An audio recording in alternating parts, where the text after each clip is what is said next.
A Bíblia em um ano. Uma experiência de encontro com Jesus Cristo, a Palavra de Deus.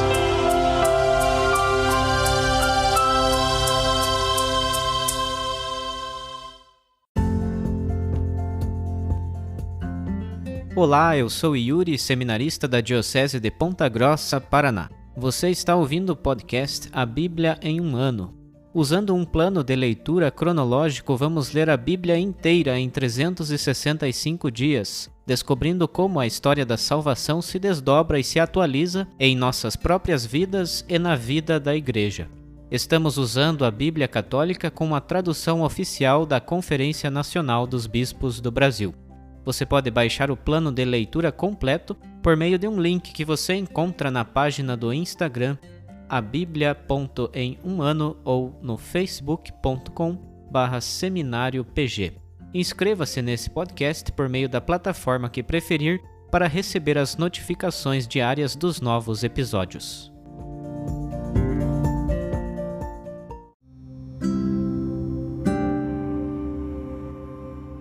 Olá, eu sou o Padre Joel Nalepa, da Diocese de Ponta Grossa, no Paraná. Antes de iniciarmos a leitura e a escuta dos textos bíblicos propostos para hoje, vamos pedir que o Espírito Santo ilumine nossa mente e nosso coração para que a Palavra de Deus frutifique em nossas vidas. Em nome do Pai, do Filho e do Espírito Santo. Amém. Vindo Espírito Santo, enchei os corações dos vossos fiéis e acendei neles o fogo do vosso amor. Enviai o vosso Espírito, e tudo será criado, e renovareis a face da terra. Oremos. Ó Deus, que instruístes os corações dos vossos fiéis com a luz do Espírito Santo, fazei que apreciemos retamente todas as coisas, segundo o mesmo Espírito, e gozemos sempre de sua consolação. Por Cristo nosso Senhor. Amém.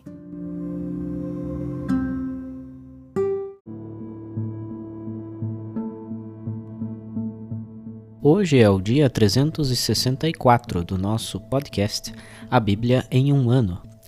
Leremos o livro do Apocalipse do capítulo 18 ao 20, a carta aos Hebreus do capítulo 9 ao 10, e do livro dos Provérbios no capítulo 31, leremos do versículo 26 ao 29. Livro do Apocalipse, capítulo 18. Depois disso, vi outro anjo descendo do céu. Tinha grande poder e a terra ficou toda iluminada com a sua glória. Ele gritou com voz forte: Caiu Babilônia a grande. Tornou-se antro de demônios, abrigo de todo espírito impuro, abrigo de toda ave impura e abrigo de toda fera impura e odiosa. Pois do vinho do furor de sua prostituição beberam todas as nações, e com ela se prostituíram os reis da terra, e os comerciantes da terra se enriqueceram com seu luxo faustoso. Ouvi outra voz do céu dizendo: Saí dela, ó meu povo, para não vos associar aos seus pecados e não receberdes suas pragas. Seus pecados amontoaram-se até o céu, e Deus lembrou-se das suas iniquidades. Pagai-lhe com a mesma moeda, restituí-lhe em dobro o que ela fez. No cálice que ela serviu, servi-lhe o dobro. O quanto ela se enchia de glória e de luxo, devolvei-lhe agora em tormento e aflição. Pois ela dizia em seu coração: Estou num trono qual rainha, não sou viúva, nunca conhecerei luto. Por isso, num só dia as pragas a surpreenderão, morte, luto e fome. Ela será devorada pelo fogo, pois o Senhor Deus, que a condenou, é forte. Os reis da terra que se prostituíram com ela e participavam do seu luxo, ao enxergarem a fumaça do incêndio, vão chorar e bater no peito. Vão se manter longe dela, com medo dos seus tormentos, e dirão: Ai, ai, ó grande cidade, Babilônia, cidade forte, uma hora bastou para teu julgamento.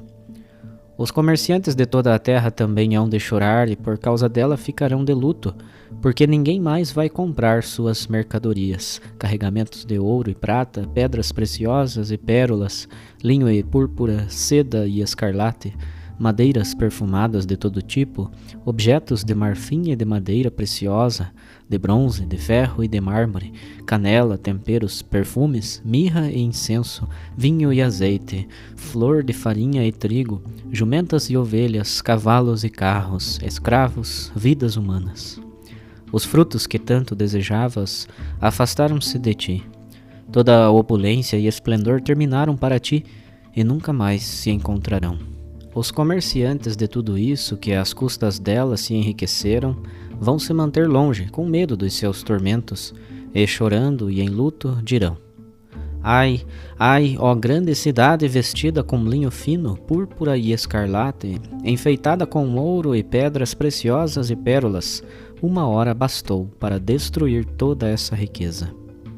E todos os pilotos e navegantes, marinheiros e quantos trabalham no mar, mantiveram-se longe, e ao verem a fumaça do incêndio puseram-se a gritar: Que cidade foi igual à grande cidade?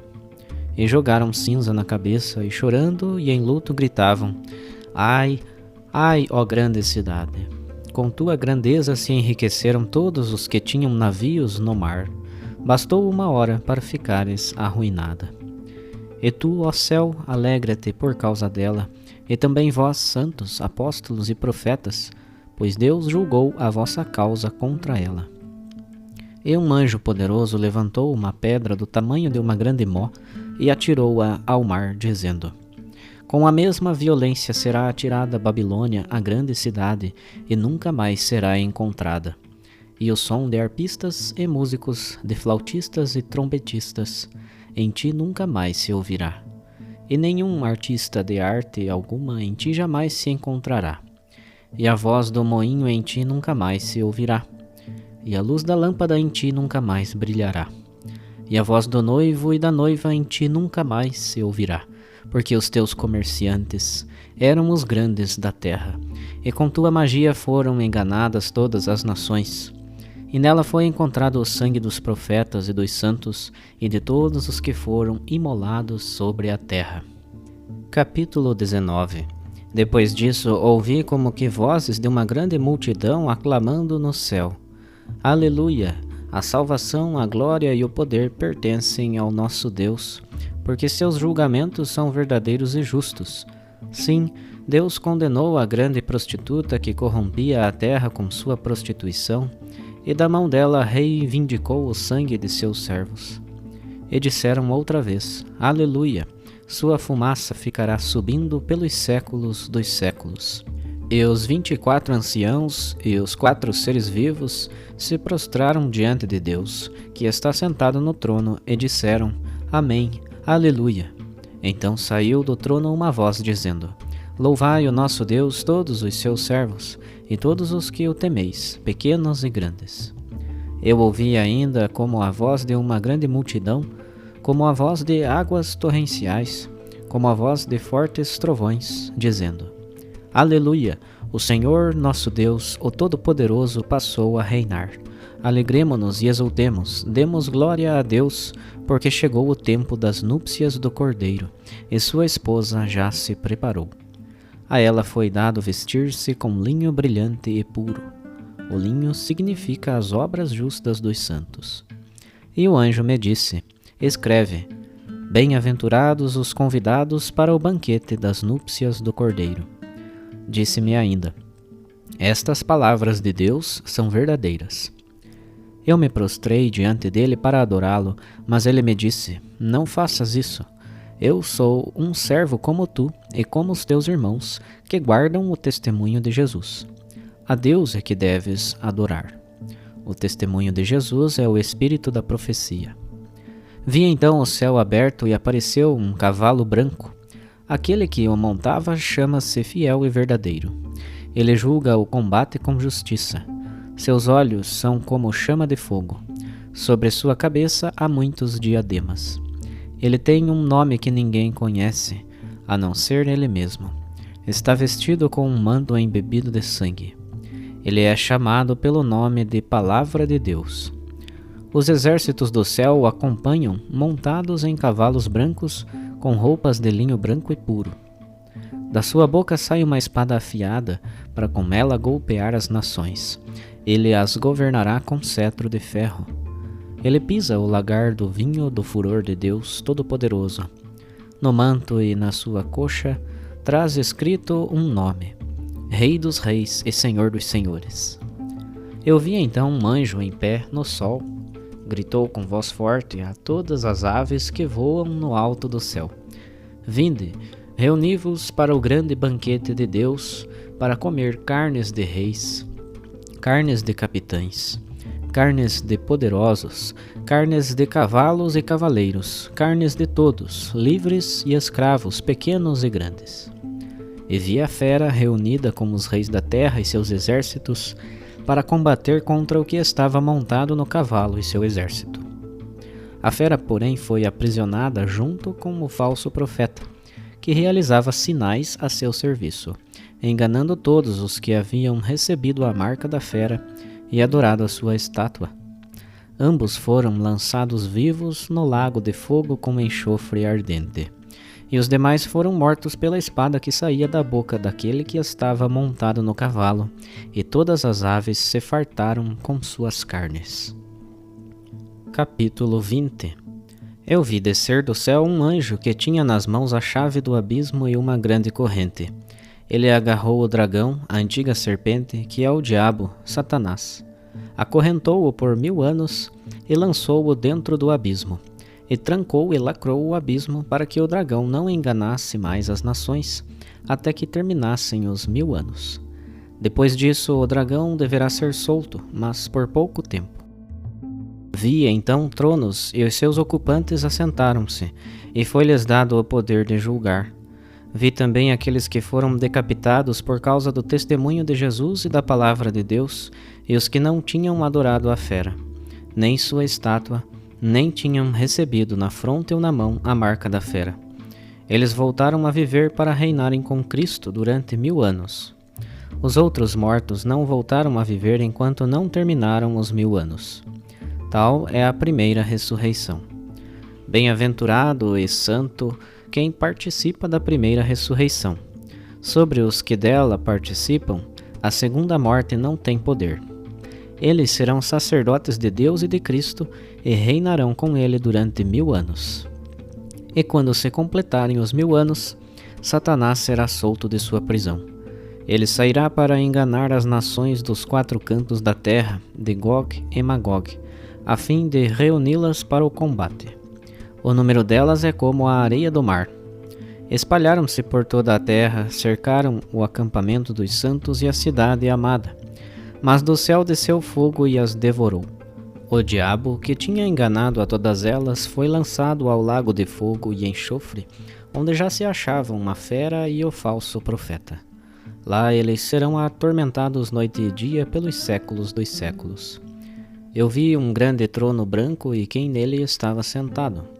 O céu e a terra fugiram da sua presença, e o lugar deles não mais foi encontrado.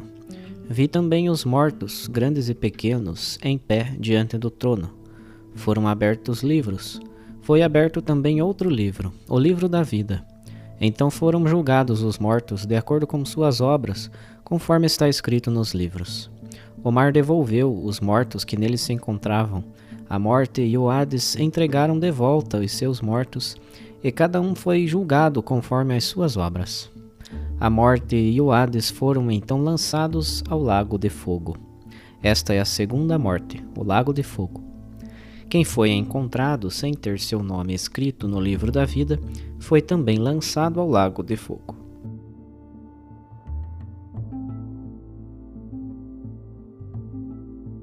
Carta aos Hebreus, capítulo 9. A primeira aliança tinha normas para o culto e um santuário que pertencia a este mundo. De fato, foi construída uma primeira tenda, chamada O Santo, onde se encontravam o candelabro, a mesa e os pães da proposição. Atrás da segunda cortina havia outra tenda, chamada O Santo dos Santos.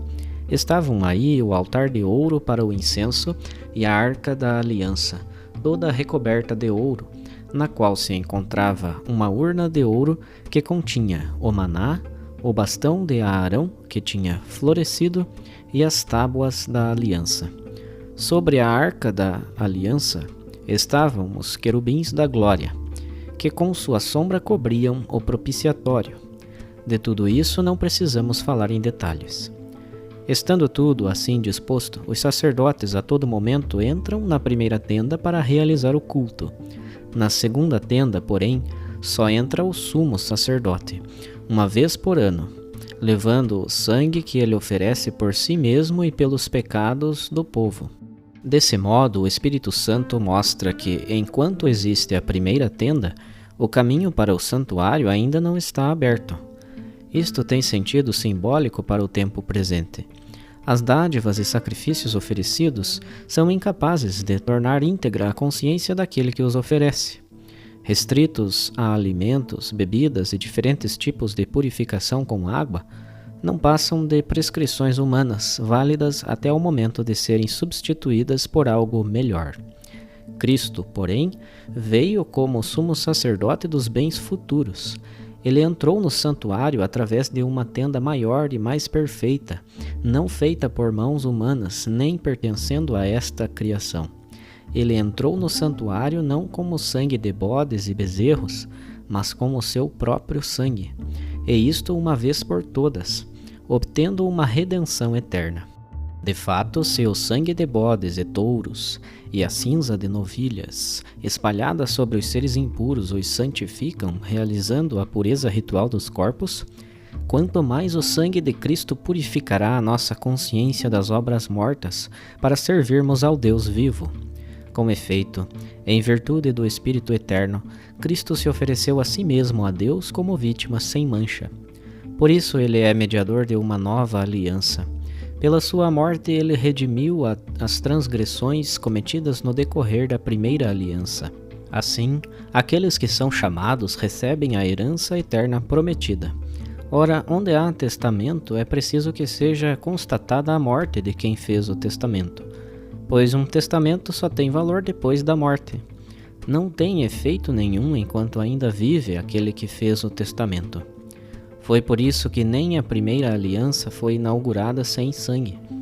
Na realidade, depois de anunciar a todo o povo todos os mandamentos conforme a lei, Moisés pegou uma vasilha com sangue de novilhos e bodes misturado com água, uma lã vermelha e um hisopo. Em seguida aspergiu primeiro o próprio livro e todo o povo, e disse: "Este é o sangue da aliança que Deus faz convosco."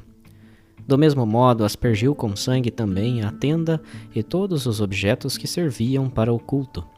E assim, segundo a lei, quase todas as coisas são purificadas com sangue, e sem derramamento de sangue não existe perdão. Portanto, as cópias das realidades celestes tinham de ser purificadas dessa maneira, mas as próprias realidades celestes devem ser purificadas com sacrifícios melhores. De fato, Cristo não entrou em um santuário feito por mão humana, imitação do verdadeiro, mas no próprio céu, a fim de comparecer agora na presença de Deus em nosso favor. E não foi para se oferecer a si muitas vezes, como o sumo sacerdote a cada ano entra no santuário com sangue alheio. Porque se assim fosse, deveria ter sofrido muitas vezes desde a origem do mundo. Agora, porém, na plenitude dos tempos, de uma vez por todas, ele se manifestou para destruir o pecado pela imolação de si mesmo. E como está determinado que cada um morra uma só vez, e depois venha o julgamento, assim também Cristo, oferecido uma vez por todas para tirar os pecados de muitos, aparecerá uma segunda vez, não mais em relação ao pecado, mas para salvar aqueles que o esperam. Capítulo 10. A lei contém apenas a sombra dos bens futuros, não a expressão exata da realidade. Por isso, com os seus sacrifícios sempre iguais e continuamente repetidos cada ano, ela é totalmente incapaz de levar à perfeição aqueles que se aproximam para oferecê-los. Caso contrário, será que não se teria deixado de oferecê-los? Ora, os que prestam culto, uma vez purificados, já não teriam consciência alguma dos pecados. Ao contrário, por meio destes sacrifícios, se renova anualmente a memória dos pecados, pois é impossível eliminar os pecados com o sangue de touros e bodes. Por essa razão, ao entrar no mundo, Cristo declara: Não quiseste vítima nem oferenda, mas formaste um corpo para mim. Não foram do teu agrado holocaustos nem sacrifícios pelo pecado. Então eu disse: Eis que eu venho, ó Deus, para fazer a tua vontade, como no livro está escrito a meu respeito. Na frase inicial ele disse: Não quiseste, nem foram do teu agrado, vítimas e oferendas, holocaustos e sacrifícios pelo pecado, coisas oferecidas segundo a lei. E então declarou: Eis que eu vim para fazer a tua vontade. Com isso, ele suprime o primeiro sacrifício para estabelecer o segundo. É em virtude desta vontade que somos santificados pela oferenda do corpo de Jesus Cristo, realizada uma vez por todas. Todo sacerdote se apresenta diariamente para realizar o culto, oferecendo muitas vezes os mesmos sacrifícios, incapazes de remover os pecados. Cristo, ao contrário, depois de ter oferecido um sacrifício único pelos pecados, sentou-se para sempre à direita de Deus. Desde então espera até que seus inimigos sejam postos como estrados sob os seus pés. Com efeito, por esta única oblação, levou à perfeição definitiva os que são por ele santificados. Também o Espírito Santo nos atesta isso. De fato, depois de ter dito: Eis a aliança que farei com eles depois daqueles dias, o Senhor acrescenta: Pondo as minhas leis nos seus corações e inscrevendo-as na sua mente, não me lembrarei mais dos seus pecados nem das suas iniquidades. Onde, pois, existe o perdão, não há mais oferenda pelo pecado. Temos, pois, irmãos, a confiança de entrar no santuário pelo sangue de Jesus, pelo caminho novo e vivo que ele inaugurou para nós, passando através da cortina, quer dizer, através da sua humanidade. Temos um grande sacerdote que está à frente da casa de Deus. Aproximemo-nos, portanto, de coração sincero e cheio de fé, como coração purificado de toda a má consciência e o corpo lavado com água pura. Continuemos a afirmar a nossa esperança sem esmorecer, pois aquele que fez a promessa é fiel. Estejamos atentos uns aos outros para nos incentivar ao amor fraterno e às boas obras. Não abandonemos as nossas assembleias, como alguns costumam fazer. Antes procuremos animar-nos mutuamente à medida que vedes o dia aproximar-se. De fato, se voluntariamente pecarmos, depois de termos recebido o conhecimento da verdade, já não há mais sacrifício pelos pecados. Resta apenas a terrível expectativa do julgamento e o ardor de um fogo para devorar os rebeldes. Quem desobedece à lei de Moisés é condenado à morte sem misericórdia, com base no testamento de 2 ou 3 pessoas. Podeis então imaginar o castigo bem mais severo que merecerá quem calcou aos pés o Filho de Deus, quem profanou o sangue da aliança pelo qual foi santificado, e insultou o Espírito da graça. Conhecemos aquele que disse: A mim pertence a vingança, eu é que retribuirei. E ainda: O Senhor julgará o seu povo. É terrível cair nas mãos do Deus vivo. Lembrai-vos dos primeiros dias, quando apenas iluminados, suportastes longas e dolorosas lutas. Ora, apresentados em espetáculo debaixo de injúrias e tribulações, ora solidários com os que assim eram tratados. De fato, compartilhastes os sofrimentos dos encarcerados e aceitastes com alegria o confisco dos vossos bens, na certeza de possuir uma riqueza melhor e mais durável. Não abandoneis, pois, a vossa coragem, que merece grande recompensa. De fato, é preciso que persevereis para cumprir a vontade de Deus e alcançar o que Ele prometeu, porque ainda bem pouco tempo, e aquele que deve vir, virá e não tardará.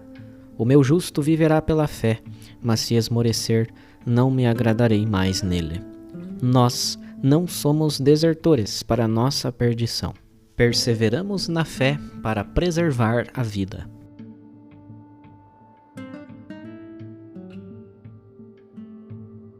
Livro dos Provérbios, capítulo 31, versículos de 26 a 29. A mulher de valor abre a boca com sabedoria e uma instrução bondosa está na sua língua. Ela supervisiona o andamento da casa, e não come o pão na ociosidade. Seus filhos levantam-se para felicitá-la, e seu marido para fazer-lhe elogios. São muitas as mulheres de valor, mas tu ultrapassaste a todas.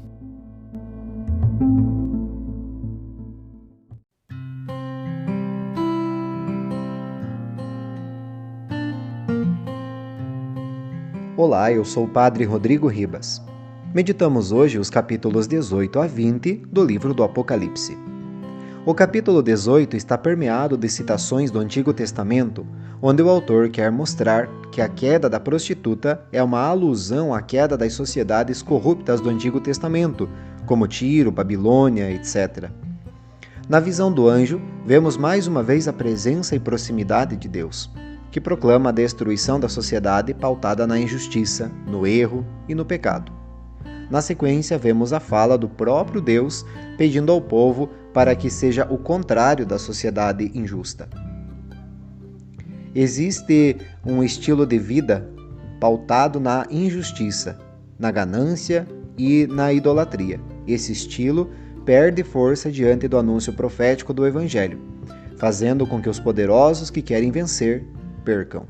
São eles, os reis da terra, os quais podemos identificar com os detentores do poder político. O poder só tem sentido quando colocado a serviço e não para oprimir. Como diz o ditado, né? Quer conhecer uma pessoa, dê poder a ela. O segundo grupo que lamenta a queda são os mercadores, ou seja, os que detêm o poder econômico. Aqui vemos a queda da ganância, o desejo de ter sempre. O terceiro grupo é daqueles que movimentam o poder entre os grupos anteriores, aqui identificados com pilotos, navegadores e marinheiros. Diante da queda de tal sociedade, o céu e a terra celebram.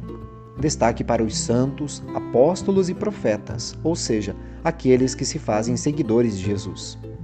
A pedra de moinho jogada ao mar simboliza a destruição total. No capítulo 19, vemos a celebração pela vitória. A grande multidão no céu se trata daqueles mártires que anteriormente clamavam por justiça. Na sequência, com sinais de manifestação de Deus que já vimos anteriormente, como o estrondo e trovões, demonstram que agora o reino de Deus pode ser estabelecido sobre a terra. Esse momento importante é descrito com linguagem matrimonial. Deus é o esposo e o povo a esposa. O casamento está prestes a acontecer e por isso, então, são distribuídos os convites. Felizes os convidados. Chegamos aqui ao grande objetivo do livro.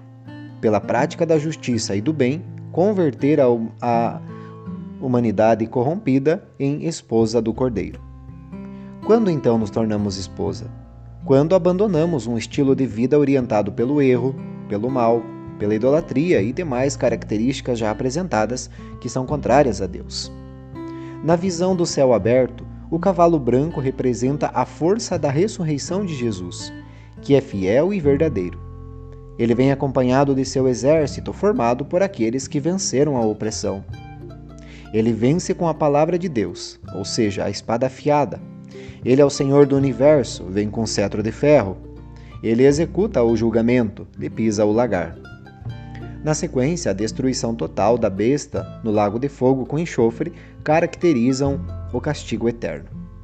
No capítulo 20, nos deparamos com o número 1000.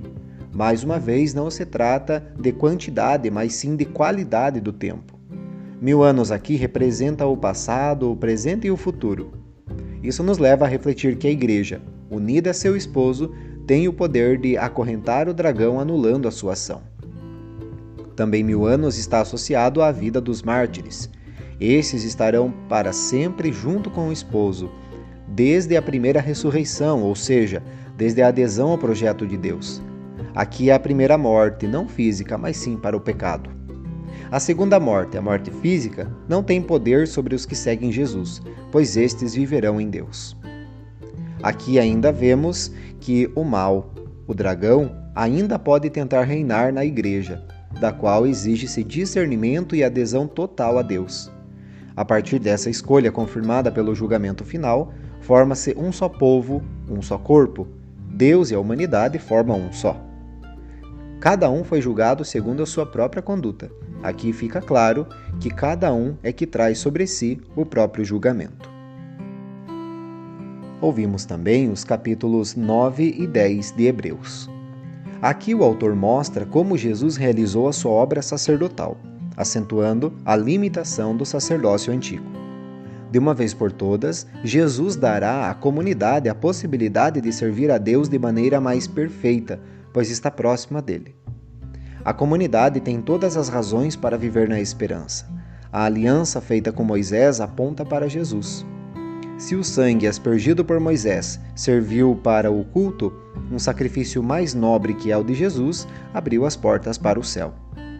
Diferente do sacerdócio antigo, que oferecia sacrifícios anuais pelo perdão dos pecados, Cristo ofereceu uma única vez, eliminando o pecado definitivamente.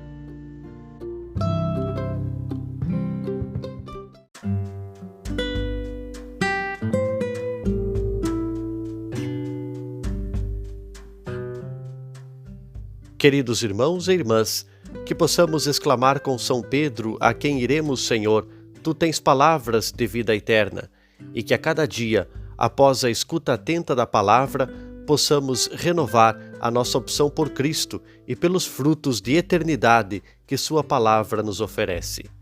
Quem vos fala é o Padre Hélio Guimarães, da Diocese de Ponta Grossa, no Paraná. Oremos. Ó Deus, que unis os corações dos vossos fiéis num só desejo, dai ao vosso povo amar o que ordenais e esperar o que prometeis, para que na instabilidade deste mundo fixemos os nossos corações onde se encontram as verdadeiras alegrias. E abençoe-vos o Deus Todo-Poderoso, Pai, Filho e Espírito Santo. Amém.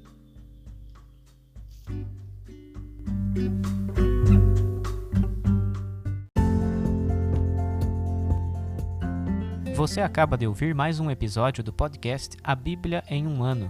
Continue nesse bom propósito de ouvir, ler e praticar a Palavra de Deus. Rezemos por todos que estão fazendo este caminho de leitura da Bíblia. Procure também participar da sua comunidade. A permissão para uso do plano de leitura The Bible in a Year com o Padre Mike Schmitz e Jeff Kevins foi concedida por Ascension. A versão original pode ser baixada em ascensionpress.com. Todos os direitos desse plano estão reservados à Ascension. Os demais conteúdos do podcast não são criados, revisados ou apoiados por Ascension. Até amanhã!